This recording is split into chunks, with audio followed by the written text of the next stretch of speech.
Channel. मजा आ रहा ना पढ़ाई करके? आज दोबारा सेम बात रिपीट करूंगा। इंडिया में जो परंपरा है वो है गुरु दक्षिणा देने की, क्योंकि बिना गुरु दक्षिणा के पढ़ाई सफल नहीं होती। तो मेरी तो बहुत छोटी सी गुरु दक्षिणा है, फटाफट वीडियो को लाइक कर दे, कमेंट कर दे और शेयर करें, और सब्सक्राइब करना तो ना ही भूले, क्योंकि गुरु दक्षिणा जल्दी दोगे तो पढ़ाई उतनी जल्दी घुसेगी दिमाग में। ठीक है, तो स्टार्ट करते हैं। अभी तक बहुत सारे लेक्चर हो गए हमारे बिल ऑफ एक्सचेंज की। आज हम एक क्वेश्चन देखेंगे, इंटरेस्टिंग था। मेरे बुक का जो 2019 एडिशन है, नीचे क्वेश्चन आ भी रहा होगा, अपनी बुक से मिला लेना। मेरे बुक के हिसाब से 18 क्वेश्चन है ये। अब देखो क्वेश्चन में क्या क्या बोला हुआ है, समझना ध्यान से बात को, क्योंकि बहुत इंपॉर्टेंट होता है क्वेश्चन को समझना। क्योंकि अगर आपको क्वेश्चन समझ आ गया तो आप एंट्रीज तो कर ही लोगे, लेकिन क्वेश्चन ही समझ नहीं आता, एंट्री कैसे करोगे? इसलिए क्वेश्चन को अच्छे से पढ़ना सीखो पहले।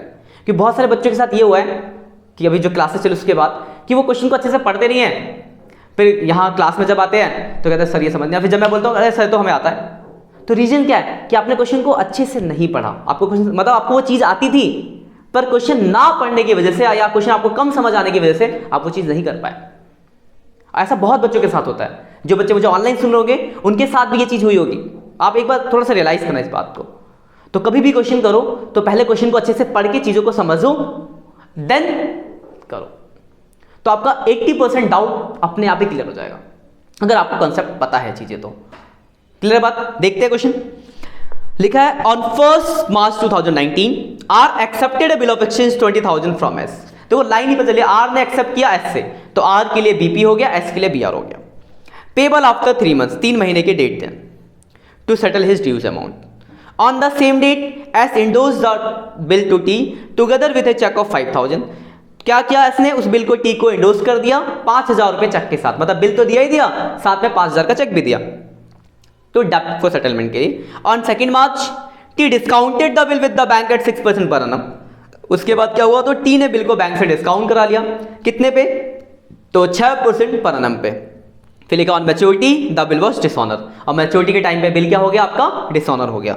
अब यहाँ तो बुक में बोला है कि सिर्फ आर और टी के बुक में एंट्री पास करो, लेकिन हम सीख रहे हैं तो हम तीनों के बुक में करेंगे कि आपको समझ में आ जाएगा। एस के बुक में पूछ देता तो आप क्या एंट्री करते? क्वेश्चन के हिसाब से सिर्फ आर और टी की ही एंट्री कर दी है। एक चीज मैंने आपको बताई थी कि कभी भी क्वेश्चन को आप करो तो सबसे पहले पिक्चर बनाओ, क्योंकि इससे क्या फायदा होगा? एक तो एंट्री करने में आसानी होगी, और दूसरा आपको बार बार क्वेश्चन पढ़ने की जरूरत नहीं पड़ेगी। तो बना लेते पिक्चर इस क्वेश्चन का। तो अगर क्वेश्चन देखें तो सबसे पहले लाइन है कि 1 मार्च को, 1 मार्च क्या हुआ? आर एक्सेप्टेड, तो इधर बी आर वाले को लिखते आदत पड़ी आपको, एस और आर हो गया। आर ने एक्सेप्ट किया तो इसके लिए क्या हो गया? बीपी, और इसके लिए क्या हो गया? B R. कितने का बिल? तो 20,000 का। तो ये बी आर की एंट्री कर देगा, ये बीपी की, यहां तक कोई परेशानी नहीं होगी मेरे हिसाब से आपको। उसके बाद क्या लिखा? ऑन सेम डेट, मतलब इसी दिन एस ने क्या किया? वो बिल किसको इंडोर्स कर दिया? टी को। लेकिन बिल तो दिया ही दिया, साथ में एक चेक भी दिया। कितने का चेक? तो 5,000 का लिखा हुआ है, कर देंगे बिल के साथ चेक दिखा देंगे। अभी तक किसी क्वेश्चन में ऐसा आया नहीं था, इसमें आया है तो दे देंगे, कोई बात नहीं। उसके बाद लिखा है ऑन 2 मार्च, 2 मार्च को मतलब एक दिन बाद क्या हुआ? तो टी ने वो बिल बैंक से डिस्काउंट करा लिया, और बैंक से डिस्काउंट कितने पे कराया? तो 6% पर annum पे डिस्काउंट कराया, और ड्यू डेट को बिल क्या हो गया? डिसऑनर। ड्यू डेट को बिल डिसऑनर हो गया। अब आपको एंट्री पास करती है। क्वेश्चन आपको समझ आ गया होगा। करते क्या हुआ सबसे पहले? तो देखो सबसे पहले क्या हुआ होगा? बिल वाली एंट्री होगी दोनों के बुक में, आर और एस के बुक में। फिर क्या हुआ? तो एस ने बिल इंडोर्स किया, किसको? टी को, तो एस और टी एंट्री पास करेंगे। फिर क्या होगा? तो टी ने बिल को बैंक से डिस्काउंट कराया, तो डिस्काउंट वाली एंट्री। फिर क्या हुआ? तो डिसऑनर हो गया, तो डिसऑनर की एंट्री। इतने काम करते हैं आपको। क्वेश्चन समझ आ गया? अब करते देखो। तो एक बंदा है एस, अगला बंदा है आर, और अगला बंदा है टी, एस आर टी। सबसे पहले एस और आर करेंगे 1 मार्च को बिल मिलने की एंट्री। इसके लिए बी आर है, तो B R account debit to, किससे मिला? आर से। कितने का बिल? 20,000 का। तो ये करेगा बीपी की एंट्री, किससे? एस, तो S debit to BP account. कितने का बिल था? ये डेबिट है 20,000, पहली एंट्री हो गई। इसके बाद क्या हुआ? तो एस ने बिल टी को इंडोर्स किया, कोई मतलब नहीं, सेम डेट, तो डेट वही डल जाएगी।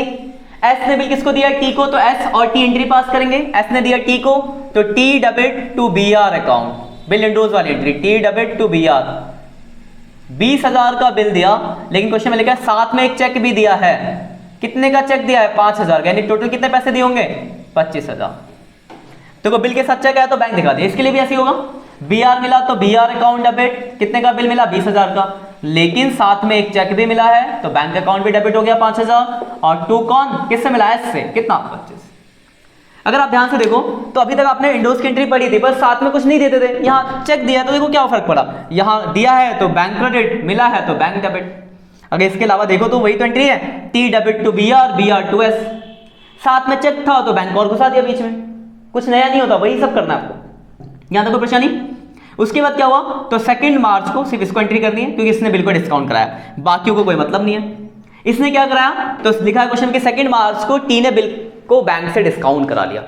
तो अगर बैंक से T बिल डिस्काउंट करा रहा है तो S और R को का ही मतलब है, कुछ मतलब नहीं है, तो ये कोई एंट्री पास नहीं है, कोई एंट्री पास नहीं, ये करेगा एंट्री। और बिल डिस्काउंट की एंट्री आपने पढ़ी है, बता दो जरा जरा फटाफट। Very good, bank account debit, discount account debit या discount charges account debit to BR। तो बिल था 20,000 का और जब डिस्काउंट लगाने की बारी आएगी तो 20,000 का 6%, और कितना महीने का बिल था, महीने हमने लिखे नहीं, पढ़ लेते दोबारा क्वेश्चन के अंदर। तो जो बिल था आपका वो था 3 महीने का, 3 महीने का बिल था, तो 3 महीने करते 6 2 0, 300 रुपये का डिस्काउंट हो गया, 19,700 आ गया। ये आपके हो गए बिल डिस्काउंट कराने की एंट्री, यहाँ तो कोई परेशानी मेरे हिसाब से नहीं होगी आप लोगों को। इसके बाद क्या हुआ, बैंक गया पैसे लेने आर के पास, बोला पैसे दो, आर ने कहा नहीं है, तो बैंक कहाँ आएगा, टी के पास, कितना मांगेगा 20,000 बिल का, फिर टी कहाँ जाएगा, एस के पास, कितना मांगेगा 20,000 बिल का, ये कहाँ जाएगा आर पे, कितना मांगेगा 20,000 बिल का, कोई नोटिंग चार्जेस नहीं है। तो पहले बात करते हैं टी की, टी ये रहा, ध्यान पिक्चर से कितना फायदा, टी ये रहा, किससे मांगेगा एस से, किसको देगा बैंक को, तो एस से मांगेगा और बैंक को देगा। डेट डालनी होगी तो 3 महीने बाद, 1 मार्च है तो 1 अप्रैल, 1 मई, 1 जून, 4 जून की डेट डल जाएगी। तो ये रहा टी, एस से मांगेगा और बैंक को देगा कितने 20,000, क्लियर है बात। अब ये रहा एस, एस किससे मांगेगा आर से, और किसको देगा टी को, आर से मांगेगा और टी को देगा कितने 20,000, ठीक है, आर से मांगा टी को दिया। अब ये आर किसको देगा एस को, किसके बदले बीपी, तो बीपी अकाउंट डेबिट टू किसको देगा एस को, कितने 20,000। ठीक है, देखो डिस्काउंट क्या हुआ, टी की बात, ये रहा टी, बैंक को देगा और एस से लेगा, तो एस से लेगा तो S debit bank credit, S R से मांगेगा टी को देगा तो R to T, R to T है ये, ठीक है। उसके बाद आर बीपी खत्म, किसको देगा एस को, बस खत्म, क्लियर बात। मतलब आपको पिक्चर बनाना है, बड़े भी क्वेश्चन आएंगे तो आप पिक्चर से चीजों को सोच सकोगे। तो और क्वेश्चंस करो, दिक्कत होती है मुझे कमेंट करो, नेक्स्ट लेक्चर में उसके भी आगे डिस्कस करूंगा। आज के लिए इतना ही, bye bye, have a nice day.